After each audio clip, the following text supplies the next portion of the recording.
Welcome back! Today we're taking a look at the Brothers War Mishra's Burnished Banner Commander Precon deck. It's in blue, black and red, which are Grixis colors. In the box you get the deck itself, the tokens for the deck, a collector booster sample, a thicker display version of the main commander, a deck box, a life wheel, cardboard punch-out counters, and some marketing stuff. The deck has 10 new cards and some interesting reprints. We'll stop and talk a bit for all the new cards, and some of the more interesting reprints. It's also worth mentioning that all the cards in the deck have a retro border, which gives them a cool, old school look.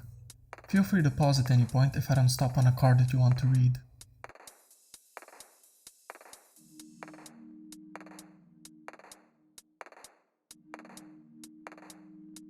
First, we open the collector booster sample. And we got pretty lucky with a foil extended art Diabolic Intent. It's a fantastic tutor in black and it goes for a pretty penny, so I made sure to sleeve it right after the recording.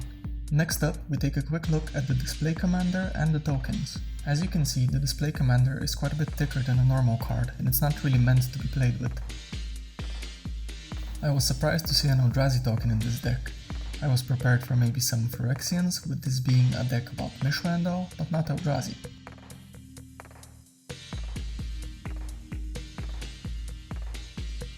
In stark contrast to the Eldrazi, this goat is adorable and it stole someone's boot.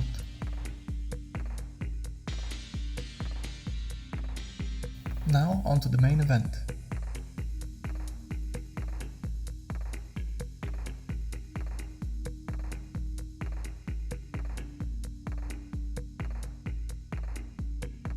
First we get the basic lands out of the way. Now let's take a look at the new cards. First off, let's take a look at our main commander, Mishra, Eminent One. For 2 blue, black, red, you get a 5/4 legendary creature Human Artificer.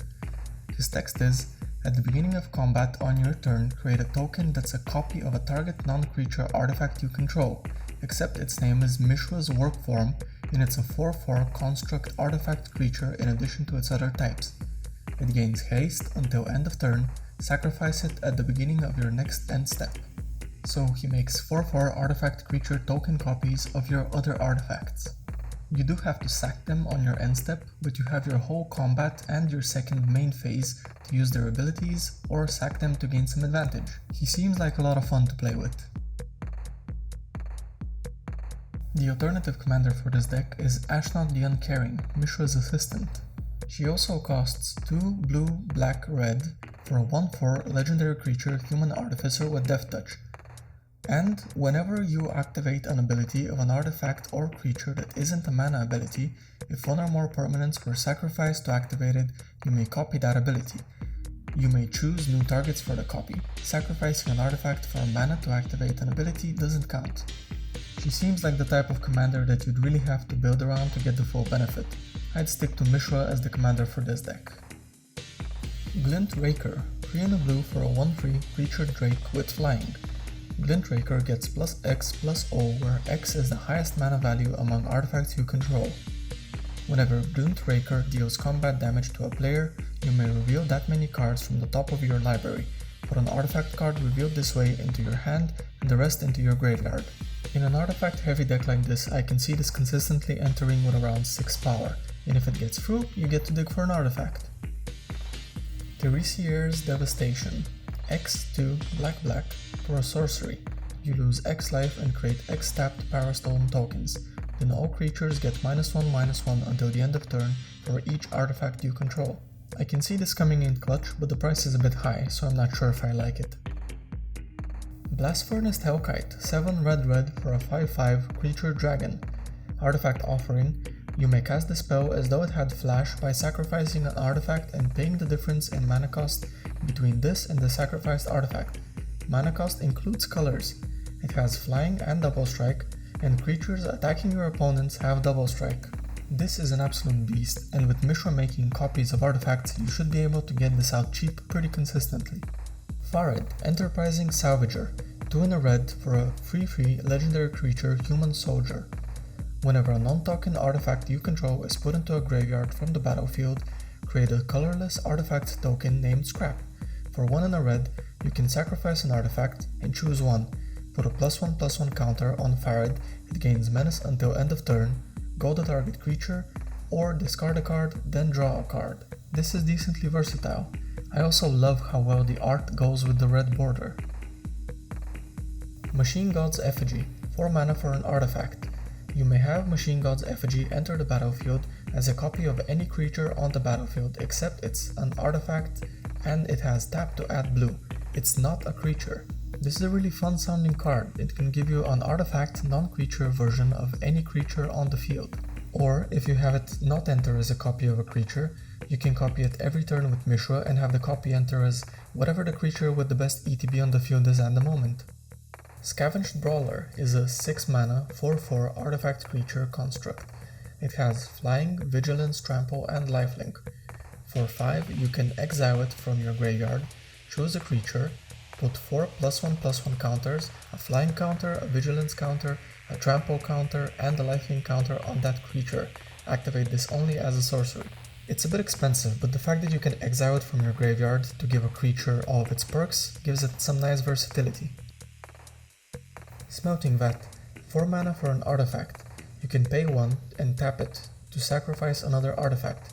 Reveal the top 8 cards of your library, put up to 2 non-creature artifact cards with total mana value less than or equal to the sacrificed artifact's mana value from among them onto the battlefield, and the rest into the bottom of your library in a random order. Again, this works really well with Mishra's copies, and I can see it getting out of hand in a few turns if it isn't dealt with. And the last of the new cards is Wondrous Crucible, a 7 mana artifact. Permanents you control have Ward 2. At the beginning of your end step, mill 2 cards, then exile a non-land card at random from your graveyard. Copy it, you may cast the copy without paying its mana cost. A copy of a permanent spell becomes a token. This sounds really fun, but it's a bit too expensive and a bit too random for it to be really great. The rest of the cards are reprints, so I won't stop to talk about them as much. Feel free to pause if you want to read any of them. Jur, Weatherlight Captain, always nice to see. Silas Wren, Seeker Adept, can you believe how smug this guy's face is? Lithoform Engine, this card is insane and will be useful in so many other decks. Emery, Lurker of the Lock, amazing card with amazing art. Master Transmuter, this can help you get big artifacts from your hand out for cheap or bounce artifacts so you can reactivate their ETBs. Vadim, Consult of Innovation, wrinkly old blue alien man. Workshop Elders, too expensive. Blasphemous Act, always nice to see except when it's being played against you. Cursed Mirror, for a turn this can become the strongest card on the field and have haste, crazy. Slowbad, Goblin Tinker looks really good in the old border. RIP Slowbad, you were too nice for this world. Bedevil, great card with great art. Brudiclad works really well in this deck, but is also a perfect commander for any red-blue tokens deck. Idol of Oblivion, that's why we have the Eldrazi token. Mirror works, well I sure hope it does. Strionic Resonator, sick card. Trading Post, really versatile, also it makes goats. Traxos, Scourge of Krug. Artifacts are historic spells, so you'll get to untap this consistently. Here we have a few lands.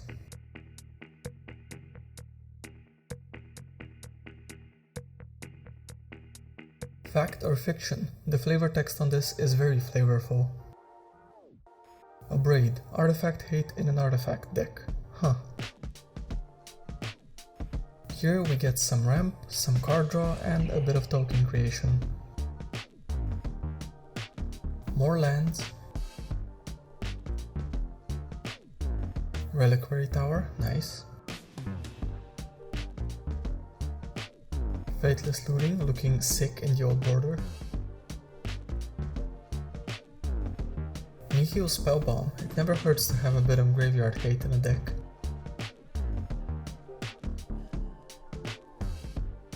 From here on, it's a bit of ramp and a bunch of lands. You get some artifact lands which work really well with the deck, which is pretty cool. What do you think of this Precon? Do you like it? Do you plan on getting it? Let me know in the comments. like the video if it was interesting or useful. Thank you for watching and I'll see you in the next one. Bye.